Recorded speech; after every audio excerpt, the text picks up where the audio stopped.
Ladies, queens, creators of new realities. We live in a time where being chosen is not a privilege handed down. It's a frequency tuned into. You are not here to hope for more. You are here to create more. A chosen woman is not defined by her circumstances. She is defined by the vision she holds, even when no one else sees it. She walks into the quantum field each day not with anxiety, but with clarity, because she knows that the future is hers to command. But here's the secret. She doesn't chase it. She detaches. Detachment is not apathy. It's not disinterest. It's not walking away from your desires. It's the opposite. It is the deepest form of faith. A silent, cellular knowing that what is meant for you is already on its way, not through effort, but through energetic alignment. Detachment means you've moved beyond needing the manifestation to feel whole, because you've already rehearsed the frequency of its arrival so many times in your inner world. It has to arrive in the outer. See, when a woman detaches, what she's really doing is stepping out of the survival brain, the mind that grasps, that clings, that wants to predict, to control, to protect. She stops leaking her power through overthinking, analyzing, doubting. She stops rehearsing lack. She stops sending mixed signals into the quantum field, and instead she becomes a clean signal, a coherent frequency, a unified intention. She's not waiting for love to arrive to feel loved. She is love now. She's not hoping money shows up so she can feel secure. She feels secure now, in her breath, in her body, in her being. She becomes the vibrational match for the experience before it happens. That's not fantasy. That's physics. Because the field, the unified, intelligent field that connects all things, responds not to what you want, not to what you say, not to your words, but to your energy, to your electromagnetic signature, to the emotions you practice over and over again, the ones you rehearse like rituals, the ones you allow to live rent-free in your nervous system. And when you are deeply attached, what you are really vibrating is lack. It's I don't have it yet. It's not working. It's a maybe I'm not enough. And the field is literal. It echoes that frequency back to you. It amplifies what you broadcast, not because you're doing something wrong, but because it's perfectly attuned to your internal state. But the moment you step back and let go, not from fear, but from full-body trust, you shift timelines. You collapse the distance between the thought and the thing. You become a magnet, not through pulling, but through radiating. And here's the paradox. The less you need it, the faster it comes, because detachment places you in receivership. It says to the universe, I'm ready. I'm aligned. I'm not chasing, I'm choosing. And what you choose from that place, from that deep coherence between your heart and your mind, from that regulated nervous system, from that elevated emotion sustained longer than your past identity could hold, what you choose becomes inevitable. Because detachment is not stepping away from the dream. It's stepping into the frequency of the dream without demanding how or when it arrives. It's slipping into the unknown with your arms open, your heart steady, and your mind surrendered to something greater than logic. It's the knowing that the field is not chaotic, it is intelligent. And when you release your grip on control, you activate its wisdom. You become still, you become magnetic, you become receptive. And in that space, in that field of unknown potential where time bends and matter reorganizes, you no longer chase your future. You collapse into it. Let me know if you want this even longer, or expand it into a section with guided visualization or real-life metaphors. Happy to elevate it more. There comes a moment in a chosen woman's journey when she looks in the mirror, not for reflection, but for revelation. She no longer asks, what do I want to achieve? She asks, who am I becoming? And that question, subtle as it may seem, is the threshold between surviving and creating. Because survival is wired into the old self, the one shaped by circumstances, the one programmed by the past, the one who learned to hustle for worth, to brace for disappointment, to anticipate pain before it arrives. In survival, the nervous system is always on. Scanning, reacting, protecting. It's a biology of defense, of contraction, of holding on, and in that state you can't create, you can only repeat. When you live in survival, you are constantly referencing your outer environment to define who you are. You're using the memory of the past and the evidence of the present to predict the future. And that means your potential is trapped in a loop, Same emotions, same triggers, same storylines recycled through different faces and situations. But a woman who shifts into creation lives from a different timeline. She no longer derives her identity from what happened. She begins to construct it from the frequency of what's possible. She starts showing up as the future, now. Not because it's fake, because she understands that energy precedes matter. That identity is not fixed, it's fluid and it's programmable. She begins to observe her old patterns, not with judgment, but with curiosity. She catches herself reaching for the same thoughts, the same self-concepts, the same emotional addictions that once defined her. And in that microsecond of awareness, she has a choice. Return to the known or step into the unknown. And each time she chooses the unknown, each time she breathes through the urge to collapse back into fear, or shame, or proving, she rewires a piece of her identity. She trains her body to feel safe in expansion. Safe in joy without sabotage. She doesn't wait to feel abundant after the breakthrough. She begins to feel abundant now. Not hypothetically, but somatically. In the tissues, in the heartbeat, in the silence between thoughts. That's the shift. She stops reacting and starts responding. She stops surviving and starts selecting. She doesn't wait for the environment to confirm the change. She becomes the cause of it. She teaches her body what it feels like to live in freedom, in clarity, in worth. And as she memorizes those emotions, they become her new baseline, her new identity. Not based on past experiences, but on future potentials. The chemistry in her brain begins to change. New neural networks fire. Old ones begin to prune away. Her heart starts to entrain the mind. And she no longer sees reality as a fixed structure. She sees it as pliable, responsive, intelligent. She no longer wakes up trying to survive the day. She wakes up rehearsing a new way of being. She visualizes not to fantasize, but to familiarize her system with a reality that's already available in the field. And the body, once trained in fear, learns to metabolize joy, to stabilize in peace, to regulate itself into possibility. She becomes emotionally independent, no longer waiting for external events to permit her internal state.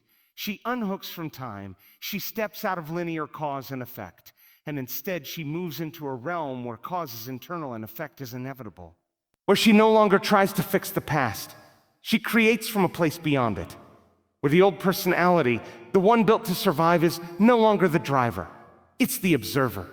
And the creator takes the wheel. The woman she's becoming begins to lead. And the world, like a mirror held up to her nervous system, has no choice but to reflect her new coherence, her new clarity, her new signal. Not because she forced it, but because she became it. Let me know if you'd like this part even deeper with story elements, brain science, or guided energetic cues woven in. Happy to keep building it with you. Before the words, before the vision board. Before the action plan, the to-do list, the rituals, the affirmations, there is energy. It is the original frequency, the primal current beneath thought, the unspoken signal that precedes matter and magnetizes the unseen into form. And until that energy is coherent, focused, clean, everything you try to manifest will feel like pushing against a locked door. Because the universe doesn't respond to what you say, it responds to what you broadcast.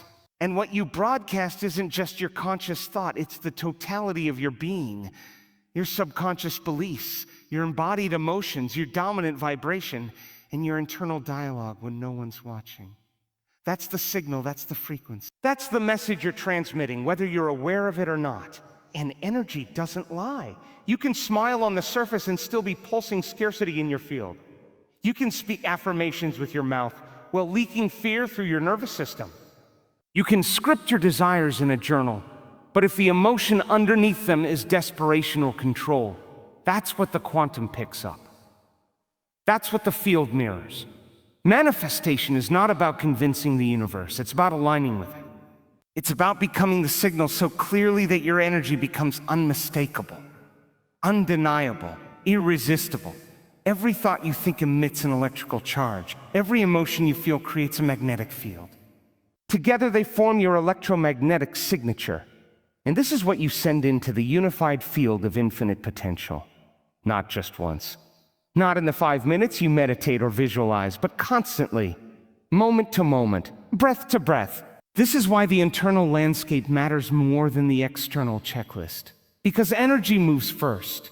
Matter follows. The field organizes itself around coherence. It collapses possibility into form based on resonance. You don't get what you want. You get what you are in frequency. You get what your body believes is safe, what your heart allows, what your nervous system can sustain without sabotage. And so, the woman who chooses to manifest more must first master her energy. She must learn to tune her signal like a sacred instrument. To feel her way into alignment, not with force, but with presence. To hold her vision in the field without resistance, without attachment, without collapsing back into the vibration of the problem. She becomes fluent in the language of energy, not by doing more, but by being differently. By regulating her internal state. By noticing when she's split between desire and doubt. When she's projecting the past onto the future. When she's trying to manifest from fear instead of freedom. She learns that alignment isn't a mood, it's a frequency discipline. That holding the vibration of the outcome before it exists in the material realm is the true creative act. Because if she can feel it in her field, she's already altered her future. If she can sustain it, she's already shifted timelines. And this is not about bypassing reality.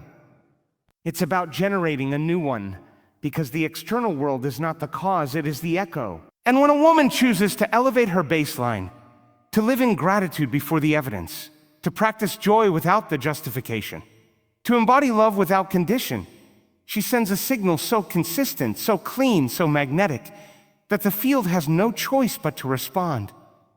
She's no longer manipulating the 3D. She's no longer hustling to prove. She's no longer trying to figure out the how. She's communicating directly with the quantum in the language it has always understood. Not words, not effort, but frequency. And in that stillness, beneath the mind, beyond the logic, energy speaks, and it is heard. Let me know if you'd like this one to go even deeper into brain-heart coherence, examples, or be paired with a guided embodiment segment. Every experience you are having, every relationship, every pattern, every opportunity or limitation that surrounds you, it isn't random. It isn't punishment. It isn't luck. It is resonance. It is repetition.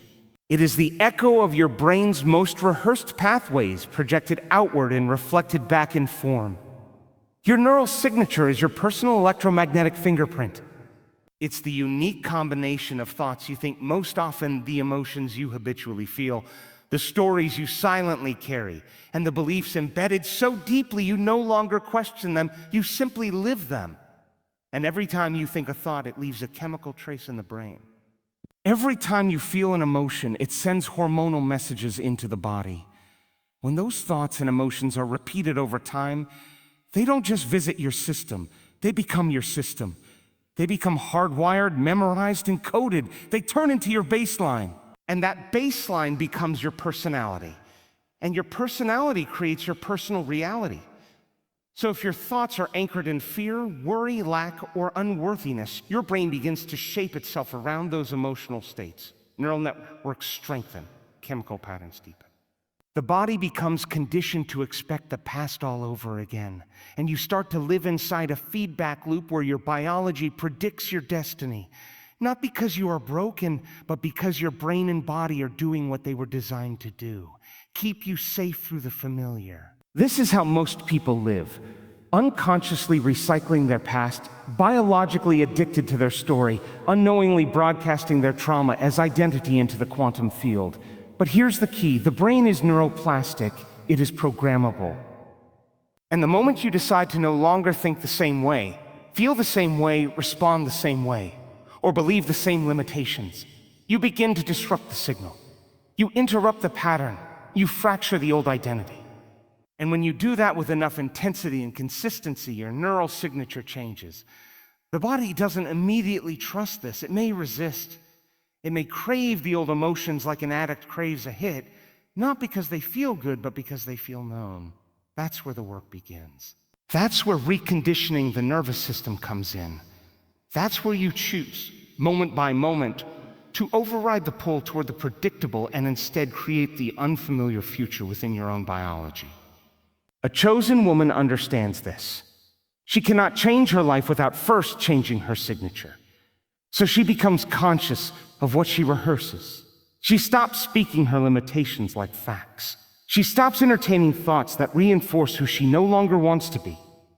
She tracks the emotional loops, the mental habits, the energetic defaults, and she starts to replace them.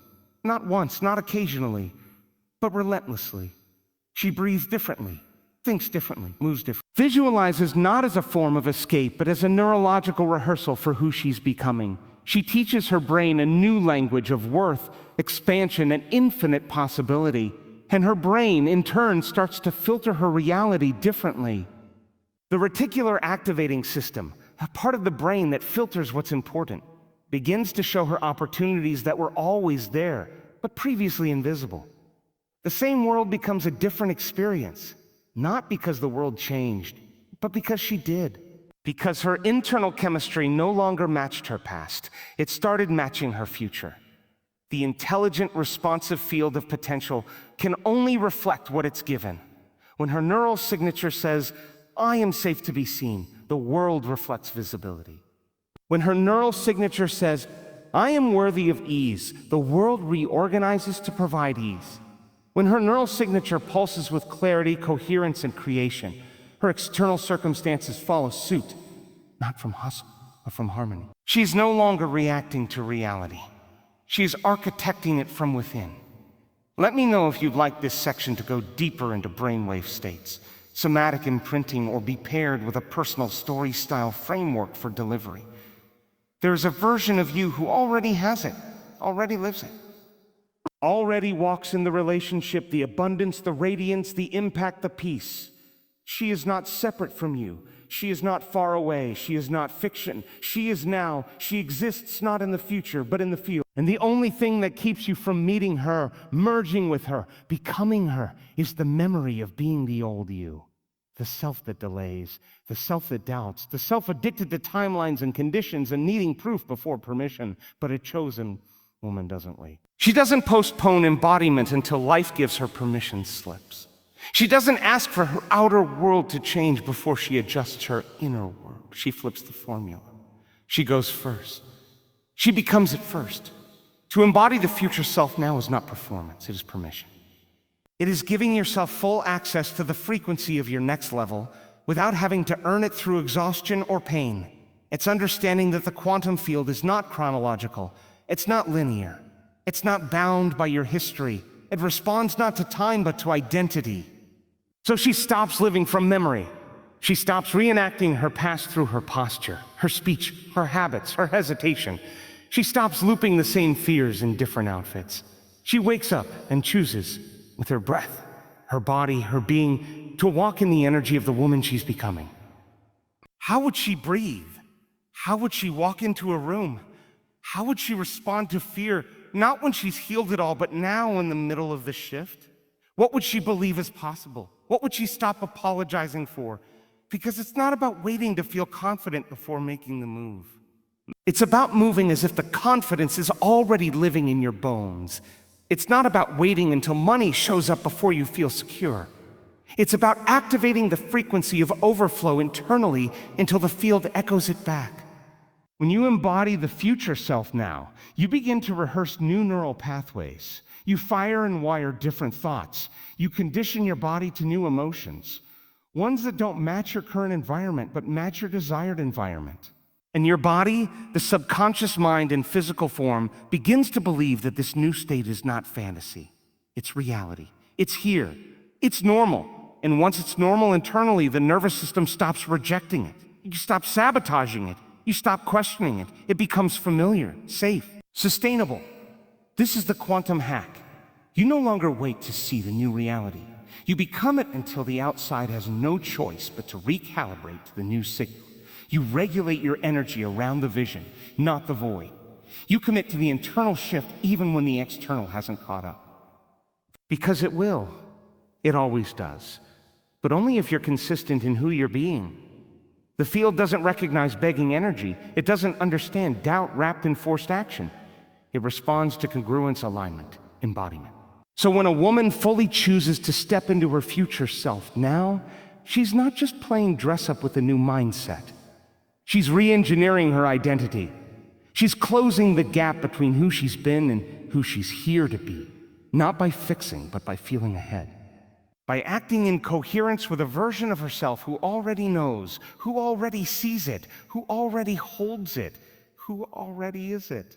And every time she repeats that version through intention, through visualization, through how she carries herself in mundane moments, she locks it in deeper.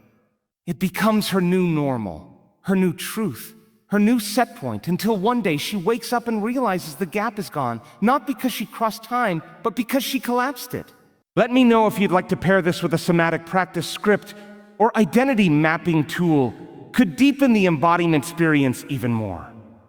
There is a kind of power that cannot be taken, only claimed. A power that doesn't scream or prove or perform. A power that whispers in the silence, I am responsible for my inner world. This is emotional sovereignty, the power to feel everything without being ruled by anything. The ability to witness your emotional state with presence, not panic. To hold space for your inner weather without collapsing, without clinging, without outsourcing your peace to someone else's behavior or the state of your bank account or the pace of your timeline. Emotional sovereignty means you are no longer available to be hijacked by the energy of the past or the projections of the present. You are no longer owned by the room you walk into, or the story someone else carries, or the expectation that tries to mold you into something smaller.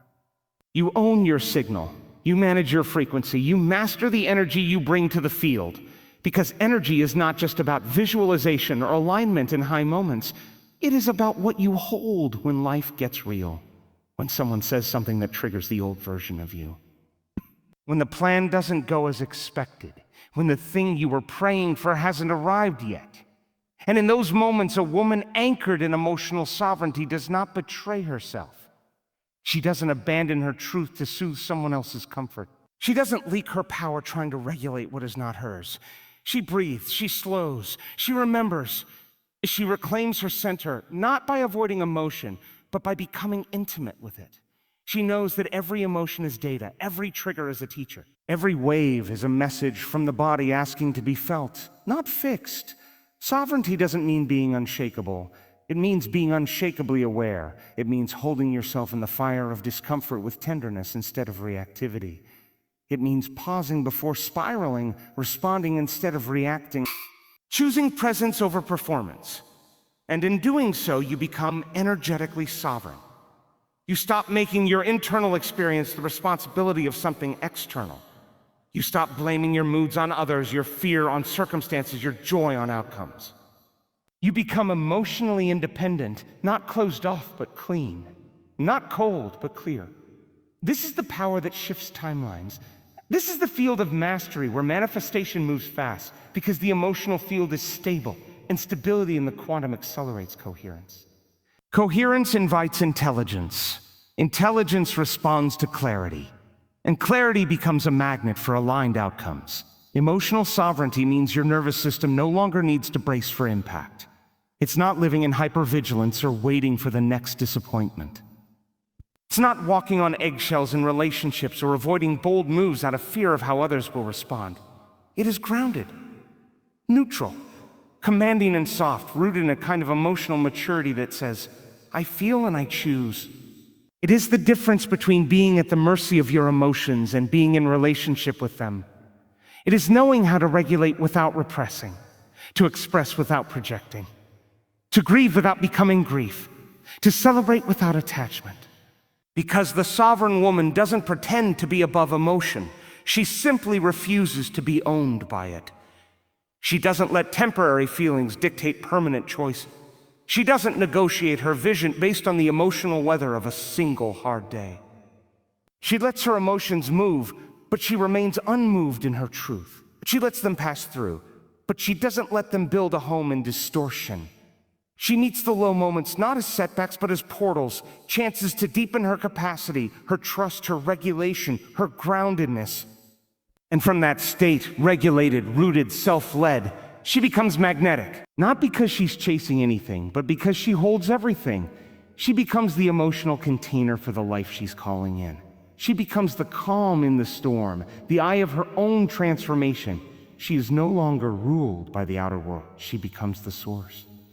Let me know if you want to dive into how to build emotional sovereignty through practice, nervous system tools, energetic hygiene, or practical embodiment rituals. You were never chasing the thing. Not really. The house, the lover, the money, the moment, the recognition, those were just symbols. Mirrors, invitations. You were chasing a version of yourself. One who feels alive, one who remembers, one who returns to wholeness and walks the world as if it already belongs to her. And somewhere along the way, we were conditioned to believe the manifestation is the reward. That the evidence is the gold, that the outcome is the proof that we did the work, that we were worthy enough to be chosen by life, that we finally got the formula right. But that's backwards. The external is never the proof. The you who became her in the process is the one who shifted. Who surrendered? Who held the frequency in the dark? Who kept showing up to the unknown with presence, with courage, with a kind of faith that doesn't beg? It becomes. The manifestation is just an echo of that, an echo of embodiment. A natural, inevitable reflection of your internal reality catching up with itself in the material world. Because what you're actually here to experience is you in your highest expression. You uncaged, you unapologetic, you no longer negotiating your power or performing for approval. You fully present in your own timeline, no longer outsourcing the feeling of enoughness to some future event. When you believe the manifestation is the prize, you delay your joy, you delay your permission, you delay your identity shift, waiting for external validation to tell you that you're now allowed to feel what you could have chosen all along. But when you realize you are the reward, your capacity to feel, to hold, to expand, to regulate, to choose differently, you stop chasing and start becoming. And here's the quantum truth. The moment you become the version of you who no longer needs the thing to feel whole, you become the most magnetic to it. Not because you've detached in apathy, but because you've connected so deeply to your own source that the manifestation becomes secondary. It becomes a side effect of your embodiment, not the goalpost of your worth.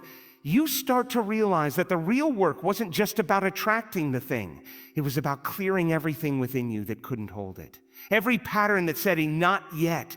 Every belief that said a not. Every old trauma that created a frequency of delay and distance. You were never waiting for the thing. The thing was waiting for you to become the version of you who could live in it without leaking it. And in that becoming, something sacred happens. You begin to taste your own power. You begin to understand that the prize is the present moment where you notice you're no longer triggered in the same way, where you no longer abandon yourself in the same spiral, where you hold boundaries that your old self would have collapsed around, where you celebrate your own becoming, not because the world clapped, but because your soul did. The prize is the woman you meet in the mirror when no one's watching, the one who knows her worth. Not because something external told her so, but because she reclaimed it breath by breath. The one who vibrates at a level so clean, so sovereign, so soft and powerful at once, that the field cannot help but arrange itself to match her coherence. The one who no longer fears the gap between desire and form, because she's not trying to escape that gap, she's mastering it. She's dancing in it. She's embodying a frequency so pure that the manifestation becomes less about arrival and more about reflection. She realizes that the more she becomes her future self now, the more she doesn't need the thing to feel the feeling, because she is the feeling. She is the portal, she is the proof. And that is when the whole game changes, not because the prize showed up, but because she finally did. Let me know if you'd like to turn this into a spoken word audio activation, or pair it with a journal guide for full body integration. Manifestation was never about the thing. It was about you becoming the version of you who no longer waits to be chosen because she already chose herself. She no longer clings because she trusts the field. She no longer lives in reaction because she's moved into creation. She no longer waits for the evidence because she is the evidence. She detached not to disconnect, but to calibrate to something higher. She released the old emotions, the old timeline, the old identity, not because she was broken, but because she was finally done pretending to be someone smaller than the woman who was always already inside her. And when she detached from needing, when she embodied the future now, when she recoded her neural signature, when she moved from survival to signal, when she reclaimed her emotional sovereignty and stepped into full energetic authorship. The field had no choice. Reality bent, doors opened, people shifted, opportunities aligned.